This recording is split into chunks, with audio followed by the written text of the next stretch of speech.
So while I was recording this episode, I had the Colorado-Utah game to the side of me, and this game was an absolute bloodbath. By the time we got to halftime, Utah had put up nearly half of 100 points. Colorado had negative 18 yards of offense.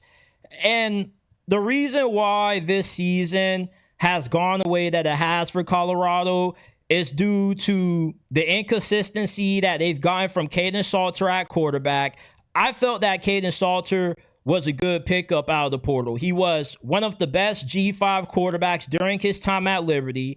And with what he was able to do on the ground at Liberty, I was expecting for it to help elevate Colorado's rushing attack, which would help Colorado's offense be able to play a complementary style of football that they were unable to play with Shurmur at quarterback. The problem is Deion Sanders made the mistake of retaining Pat Shurmur. And I never was a huge believer in Pat Shurmur. He was a bad play caller when he was the OC in the NFL for the Broncos, and also when he was the head coach of the New York Giants and he was in charge of the play calling. But last year, he looked okay due to how good Deion Sanders was, along with Travis Hunter and the other good receivers that Colorado had. This season, though, Pat Shurmur has struggled to adapt this offense around Kaidon Salter. This offense should have been more reliant on design quarterback runs, read options, and RPOs because that plays into Kaidon Salter's strength. But Pat Shurmur keeps running the same offense with Kaidon Salter that he was with Shurmur, and they're two different style of quarterbacks. Shurmur is your prototypical traditional drop back passer. He's going to beat you from within the pocket, and he's going to throw with a lot of accuracy. He's not going to put the ball in harm's way. Kaidon Salter is just a pure running quarterback. And when you ask a pure running quarterback to throw the football 25, 30 times a game, it's a recipe for disaster because that's not really his strong suit. And Kaidon Salter, I don't know what it is about him, but for some reason, he just gets scared to throw the football to open receivers 15 yards or more downfield because he's left a lot of plays on the field that could have been the difference in a lot of the games that Colorado has lost this year. And at this point, you have a few games left. It would make a lot of sense for Deion Sanders to start JuJu Lewis. And I get that Deion doesn't want to put JuJu Lewis out there, risk him struggling, he loses confidence, and then he hits it for the portal. JuJu Lewis, unlike Kaidon Salter, isn't going to be scared to throw the football. He's not going to be scared to pull the trigger on certain throws that Kaidon Salter just doesn't have the confidence to make. And with the receiving core that JuJu Lewis is throwing to, along with a really good offensive line, I don't see any issue why JuJu Lewis shouldn't be out there starting for Colorado right now. He obviously is the better option than Kaidon Salter. You need a guy out there who can complete the forward pass, and Kaidon Salter can't do that. And I love Kaidon Salter. He's been one of my favorite quarterbacks in college football to watch over these past 3-4 years. But unfortunately, it just hasn't worked out at Colorado because the offensive coordinator just isn't good. And the system that they're trying to run just hasn't been tailored around his ability. And next season, if Deion Sanders returns for another season, because his health is a major concern, the blood clots have forced him to have to miss a little bit of time throughout this season in practice because he's had to get that taken care of.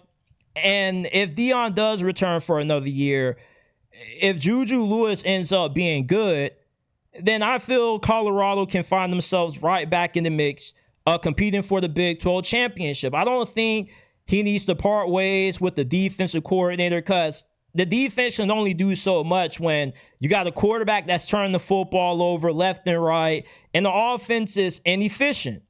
And I had some doubts about Colorado being able to build off the progress that they made last season because Colorado isn't the easiest place to be able to sustain success. That's why you keep hearing Deion Sanders' name brought up and these big head coaching vacancies that are now starting to come open, like FSU and Auburn, because it would be a lot easier for Deion Sanders to win at a bigger program with more resources and more NIL money than what it is at Colorado. And I had a homie that played for Deion Sanders when he first got to Colorado during his first season in 2023. And I asked him, what was it like?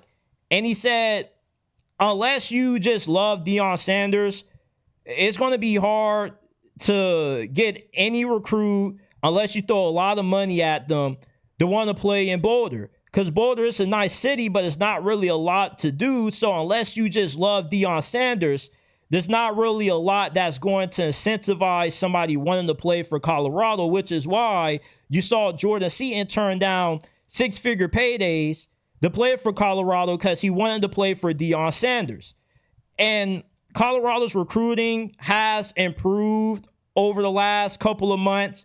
When I last talked about Colorado's recruiting, like they were like in the 90s and the hundreds. Now they're like in the mid 50s, 60s. So the recruiting is improving, but they aren't able to get the kinds of guys that the elite programs are able to get because they just can't afford them.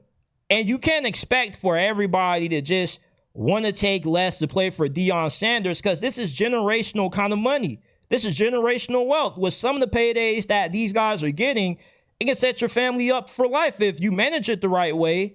And I just felt like this was going to be a year where Colorado was destined to take a step back just due to the limitations that Deion has to deal with coaching at that school. With the location, it's just hard to sell guys that are 5-4-star recruits that want to leave Texas, want to leave the state of Florida, to just go play in Boulder. It's nice, but it's not a lot to do out there.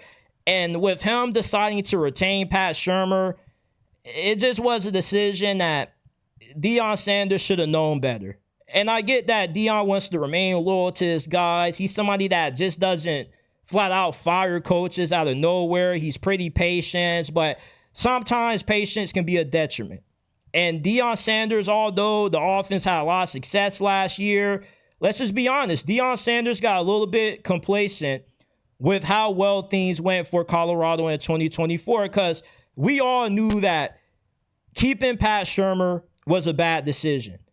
And Kaidon Salter has been the starting quarterback of Colorado a lot longer than what he should have been. Yes, Colorado gave him a lot of NIL money, but when you got a guy in JuJu Lewis that has so much pristine coming out of high school, you got to give him a look.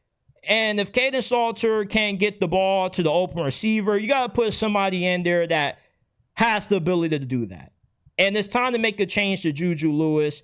And hopefully that can turn the season around to where Colorado can at least make it to a bowl game and you can end the season on a high note. Because if JuJu Lewis plays well, then you have a lot of momentum going into 2026. And with how well the offensive line is, if you can build off the success that the offensive line has had with Jordan Seaton and a few other returning guys coming back, along with the returning receivers you're going to have, then Colorado can make some noise next year if they get a new offensive coordinator not named Pat Shurmur.